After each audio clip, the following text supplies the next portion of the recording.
सो country के against ना जाकर कुछ भी दिखाओ, I don't give a fuck, but if country के खिलाफ कुछ बोलोगे, कुछ भी दिखाओगे डायरेक्टली या इनडायरेक्टली, भाई मैं पोल तो खोलूंगा। अभी लास्ट वीडियो जो मैंने सालार पर बनाई थी उसमें मैंने क्लियरली बोला था ये कि मूवी में प्रभास के मुक्कों से, गुंडों के उसके टट्टों के नीचे से निकल जाने से लेकर इन घटिया एक्शन सीक्वेंसेस पर एक बार में ही 10-12 ऑर्गेज़म दे देने वाली हीरोइनी एंड इसी तरह की चीज़ों के अलावा मूवी में और कुछ नहीं है। एंड मैंने ये भी बोला था वीडियो के एंड तक आते आते कि इस वीडियो के लाइव होने के बाद छपरी मुझे इतनी भर भर के गालियां देंगे, बट ये नहीं सोचा था कि इतनी ज्यादा एंड इतनी जल्दी गालियां दे देंगे। बहुत से लोग मेरी लास्ट वीडियो से अग्री करे भी थे कि सालार सच में टट्टी मूवी है एंड ओवर हाइप्ड है। ये बेसिकली एक जो छपरी सेक्शन ऑफ सोसाइटी है जो कि इस तरह की मूवीज का फैन ऑलरेडी है, ये उन्हें सर्व करने के लिए बनाई गई है। एंड भाई कुछ भी हो, कोई इसमें कितना भी गलत दिखा दे, छपरी इसको देखने जाएंगे, चाहे दोस्त से पैसे उधार मांग के जाएं, चाहे पैसे चुरा के जाएं, टिकट लें, जाएंगे जरूर देखने। So thank you to all छपरीज की तुम्हारी वजह से मुझे मोटिवेशन मिला एक और वीडियो बनाने का। एंड इस वीडियो को बनाने का एक सबसे बड़ा रीज़न ये भी है कि लोग बहुत ज़्यादा कंफ्यूज हो रहे थे कि मैंने सालार को हेट दिया है बिकॉज मुझे डंकी का प्रमोशन करना था। तो भाई आज की वीडियो इसी पर होगी, डंकी वर्सेस सालार पर। कई लोग ऐसा बोल रहे थे कि मैंने पैसे लिए हैं, तो भाई क्या ही बोलूं। लेकिन भाई सीरियसली लास्ट वीडियो बनाकर एंड उसके बाद उसका रिस्पॉन्स देखकर मजा आ गया। और मैं ये जो मजा है हिंदुस्तान के हर व्यक्ति को देना चाहता हूं। तो मैंने डंकी को प्रमोट करने के लिए सालार के अगेंस्ट हेट दिया है, इस गलत फहमी को दूर करने के लिए ये वीडियो बनाई है। तो आज डंकी और सालार इन दोनों का होगा बलात्कार। अब देखो मैंने बलात्कार वर्ड यूज कर दिया तो अब छपरी ये बोलने लग जाएंगे कि देखो कैसा लड़का इम्प्रॉपर लैंग्वेज बोल रहा है, बलात्कार बोलता है। ये सब बातें बोलने वाले वही लोग हैं जो 1 सेकंड का अकेलापन पाते ही फोन में पहले इनकॉग्निटो टैब ओपन करते हैं और उसके बाद टाइप करते हैं XVI और उसके बाद चलो आज 4 बार हिला लेता हूँ। तो भाई मैंने बलात्कार वर्ड अभी जानबूझकर बोला था एक एग्जांपल देने के लिए कि जब 3 इडियट्स मूवी में एंटरटेनमेंट एंड कॉमेडी के नाम पर ये 50 बार वर्ड यूज हुआ, तब उसमें किसी को कोई ऑब्जेक्शन नहीं हुआ। इवन अभी डंकी का मैं बहुत बड़ा एग्जांपल दूंगा कि मतलब जो SRK एंड डंकी को मतलब बहुत उसके फैन हो गए हैं, उनको मतलब उनके मुंह पे तमाचा होगा, वो मैं जस्ट अभी आगे देता हूँ। या फिर मूवीज में जो रेप एंड सेक्सुअल हैरेसमेंट दिखाया जाता है उन सब पर कभी तुम बोले कि ये इम्प्रॉपर है या गलत लैंग्वेज है, केवल मेरे एक वर्ड से या 2-4 गालियों से तुम्हें प्रॉब्लम हो गई। तो चलो अब आ जाते हैं डंकी वर्सेस सालार पर एंड बात करेंगे डंकी की। अब देखो लोग कहते हैं कि तुम जल गए, अभी बोलते थे कि सालार पर तुम हेट दे रहे हो, अब कहेंगे कि तुम डंकी पर हेट दे रहे हो, दोनों पर हेट दे रहे हो। तो भाई बात सुनो मेरी, मैं केवल मूवी के एस्पेक्ट से बात करता हूं। मैं तुम्हें 2-3 एग्जांपल दूंगा, उसी से समझ में आ जाएगा। डंकी में स्टार्टिंग में जो नेशनल एंथम वाला सीन था जिसमें SRK और एक और बंदा खड़ा हो गया नेशनल एंथम सुनते ही, एंड इस चीज़ का फ़ायदा उठाते हुए मतलब ये सीन देखकर पहले मुझे अच्छा लगा कि चलो इसमें ये दिखाया गया कि मतलब लोग अपने नेशनल एंथम के प्रति कितने ज़्यादा लॉयल हैं। कहीं भी हो, और ये सच है, कहीं भी हो नेशनल एंथम होता है, सब खड़े हो जाते हैं, होना भी चाहिए। You do not have any right to keep sitting और keep chilling while the national anthem is playing, you don't have any right to do so इस सीन के स्टार्टिंग में मुझे लगा कि चलो ये एक अच्छी चीज़ है, ये दिखाई गई, एक्चुअल में मुझे अच्छा लगा। बट जैसे जैसे वो सीन प्रोसीड किया, एज ऑलवेज फिर से इंडिया के नेशनल एंथम का मजाक बना दिया गया। नेशनल एंथम चल रहा है, सामने से एक बंदा आया, उसने कुछ चीजें उठाई, वो चुरा के ले जाने लगा। ये लोग नेशनल एंथम की वजह से हिल नहीं पाए। अब सीन यहाँ पर ये हो जाता है कि कॉमेडी दिखाने के पीछे लोग किसी भी हद तक जा सकते हैं, ना वो इंडिया की इमेज को छोड़ते हैं ना ही नेशनल एंथम को छोड़ते हैं। बहुत बार ऐसा हुआ है, कई बार रिलीजन्स पर भी उंगली उठी है। एंड अभी लास्ट आदि पुरुष वाला ही एग्जाम्पल ले लो, उसमें तो चलो उसे एक्सपोज कर दिया गया, तो इस वजह से वो फ्लॉप हो गई, लोग समझ गए। लेकिन अभी सालार आने के बाद फिर से वही सब। तो ये जो आदि पुरुष को हेट दे रहे थे, मतलब हेट क्या दे रहे थे, उसे समझ रहे थे कि हाँ ये सही नहीं है, और वापस से वही लोग सालार देखने जा रहे हैं। तो भाई क्या फायदा हुआ। और डंकी की स्टार्टिंग में SRK का एक डायलॉग था जो पूरे बॉलीवुड पर बहुत फिट बैठता है। उसने बोला था कि मैंने बहुत वक्त गुजारा है हरामियों के साथ, तो यहाँ पर वो अपनी कास्ट की ही बात कर रहा था। उसके थोड़ी देर बाद एक और सीन था जिसमें so called actress Taapsee Pannu and एक सरदार आपस में बहस कर रहे होते हैं। वो बोलता है कि मेरी मम्मी ने बड़ी मुश्किल से पैसे जोड़े थे, मेरी मम्मी पैंट पहनकर फैक्ट्री में काम करने जाती थी। तब वहां पर तापसी पन्नू ने क्या बोला, पैंट पहनकर नहीं तो क्या तेरी मम्मी नंगी जाएगी काम करने। भाई सोच कर देखो, it's not comedy, it shows कि how twisted the mentalities of these people are.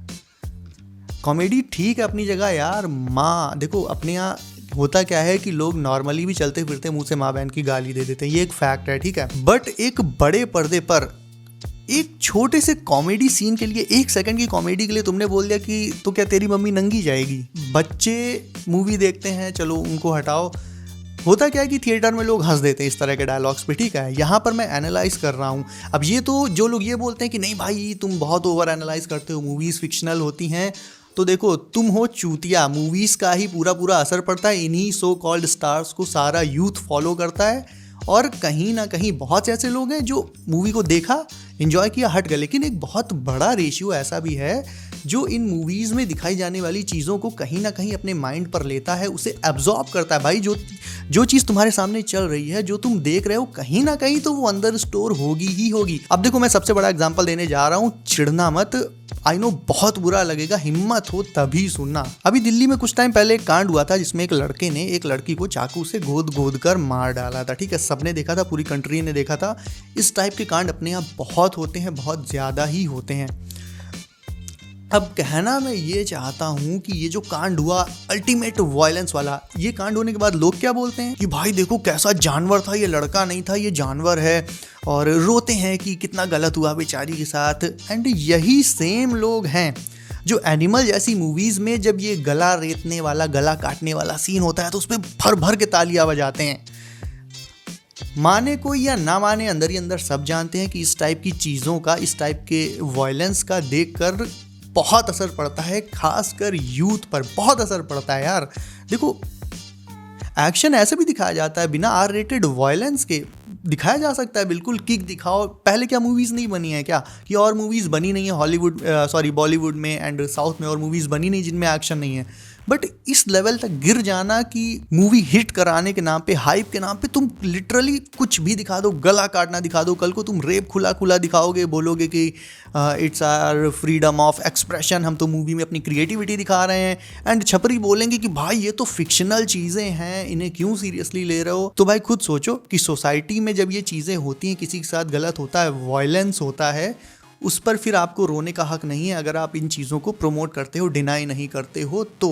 And एक चीज़ ध्यान देना, ये जो सोसाइटी में वायलेंस होता है ये किसी के भी साथ हो सकता है, किसी के भी साथ। तो मेरा कहने का मतलब ये है कि इन सब चीज़ों का लोग बोलते हैं कि मूवीज़ तो फिक्शनल है, बट सीरियसली बहुत ज़्यादा असर पड़ता है सबके माइंड पर नहीं, बट हाँ एक बहुत बड़े तबके के माइंड पर पड़ता है, क्योंकि everyone is not the same. देखो सालार में अगर ये सब ना दिखाया जाता, खान सार वाला सीन, एंड खान सार का कानून इंडिया पर लागू होगा, एंड मतलब देखो जब इंडिया का पार्टीशन हुआ तो वहाँ पर क्या था कि कुछ जो बहुत बड़े लीडर्स थे उस समय हमारी कंट्री के, मूवी में ऐसा दिखाया गया कि जो हमारे लीडर्स थे वो मैप बना रहे थे, पार्टीशन वगैरह का सब देख रहे थे, वहाँ पर खानसार का एक गुंडा आया और उसने खानसार को ऐसे मैप से मिटा दिया एंड वहाँ से चला गया। ये इंडिया की इंसल्ट नहीं है। अब देखो डंकी वर्सेस सालार की बात करें तो डंकी से मेरा उतना कोई इशू नहीं है, कुछ एक गलत डायलॉग्स वगैरह के अलावा ज़्यादा कुछ उसमें ऐसा है नहीं, बट सालार का मतलब एज अ मूवी भी लो, चलो वो खानसार वाला सीन भी हटा दो, तो as a movie it totally fails यार। अब जिन छपरियों को आदत है ऐसे background music, loud background music के साथ किसी सांड को आते हुए देखने की, तो भाई उसमें कोई क्या कर सकता है, उनकी मेंटालिटी ही ऐसी है। और जो लोग मतलब इस चीज़ पर अग्री करते हैं मेरे साथ या नहीं भी करते हैं, बट वो ये मानते हैं कि it's my opinion, it's your opinion, तो ठीक है, इट्स टोटली फाइन। कुछ लोग मतलब पिछले कमेंट्स ऐसे थे कुछ जिनमें से बिल्कुल आग लगी हुई थी उनके अंदर, एंड कुछ लोग बोल रहे थे कि भाई ये जल रहा है। भाई मैं क्यों जलूंगा, मूवी 1000 करोड़ कमा ले या 10 करोड़ कमा ले, भाई मेरा ना कुछ जाए, मेरा जो है उतना ही रहेगा, ठीक है। तो डंकी वर्सेस सालार में ये तो मैं बोलूँगा कि भाई ज़्यादा बड़ा चूतियापा तो सालार में ही हुआ है। ये बहुत ज़्यादा ओवर हाइप्ड मूवी है, मतलब समझ लो ऐसे ऐसे सीन्स जिनमें लिटरली हाइप का कोई सीन ही नहीं है, एक नॉर्मल किसी के बारे में कोई बात बताई जा रही है कि देवा ऐसा था, देवा वैसा था, उसमें ही बैकग्राउंड म्यूजिक पेले पड़े एकदम हाई इंटेंसिटी वाला। एक औरत है, उसको एक पल में इतना खतरनाक दिखाया गया है कि वो एक बार चिल्ला देती तो पूरी पब्लिक शांत हो जाती है, वहीं दूसरे पल में जब उसको देवा के बारे में बताया जाता है तो जमीन में लौटने लगती है जैसे जमादार। तो भाई बिल्डअप दिखाना पड़ता है यार, बिल्डअप केवल लोगों के बोलने से नहीं बनता है। एग्जाम्पल ले लो जॉन विक का, मैं हालांकि जॉन विक की बहुत बड़ी बेइज्जती कर रहा हूँ सालार जैसी मूवी के साथ, मतलब उसका एग्जाम्पल लेकर, लेकिन I am sorry, John Wick के 4 के के चारों पार्ट में यही सब बोलते थे कि जॉन विक बाबा येगा है, वो अपने प्राइम में बहुत बड़ा किलर था, वो दी बेस्ट असैसिन है। लेकिन केवल उसके बोलने भर से किसी ने नहीं माना। उसके चारों पार्ट में जॉन का एक कैरेक्टर आर्क दिखाया गया है, हर मूवी में उसकी बैकग्राउंड स्टोरी थोड़ी बहुत, प्लस उसका बिल्डअप दिखाया गया है, उसके स्किल्स दिखाए गए हैं। वो होता है एक्शन। भाई एक्शन के लिए ज़रूरी नहीं है द किलर करके भी एक जो मूवी आई है उसमें 2023 का द ग्रेटेस्ट एक्शन सीन है भाई, उसमें देखो जाके जीरो म्यूजिक है, जीरो, लिटरली जीरो म्यूजिक, और वो 2023 का दी बेस्ट एक्शन सीक्वेंस है। तो वही मैं बोल रहा हूँ ना कि भाई जिनको ना मूवी का टेस्ट पता है, ना मूवी के स्टैंडर्ड्स पता है, कुछ नहीं पता, उनको केवल प्रभास को देख के हिला लेना है 4 बार, तो भाई तुम हिलाओ जाके, हिला हिला के मर जाओ, किसी का कुछ नहीं जाएगा। तुम फिर से इस वीडियो में आना और जितनी हेट पिछली वीडियो में दी है उसकी डबल हेट देना, घंटा कुछ फर्क नहीं पड़ेगा यार। बट इतना कहूँगा कि जो लोग ये चीज़ समझते हैं, मेरा पॉइंट ऑफ व्यू यही है कि मैं नहीं कह रहा हूँ कि ऐसी मूवी बननी चाहिए, वैसी मूवी बननी चाहिए। मूवी अच्छी है, दी एक्वामैन भी अभी आई थी, वो हॉलीवुड मूवी है, अच्छी नहीं थी, मैंने बोला अच्छी नहीं है। इसके पहले एक स्कैरी मूवी का रिव्यू किया था, मतलब काफ़ी ज़्यादा स्कैरी थी वो, मतलब बहुत ही स्कैरी थी, तो उसको जो जैसा है मैं वैसा बोल देता हूँ, ठीक है।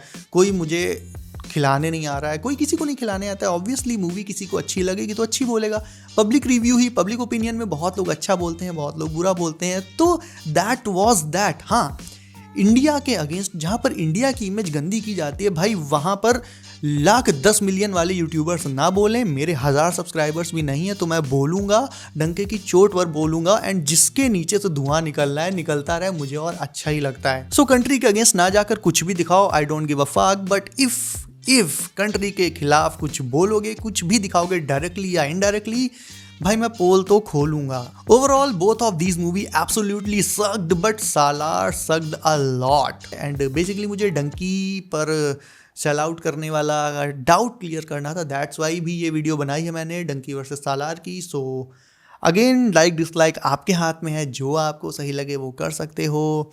इफ मेरी बात सही लगी देन चैनल को सब कर दो, वीडियो को कर दो like, and I will see you in next one.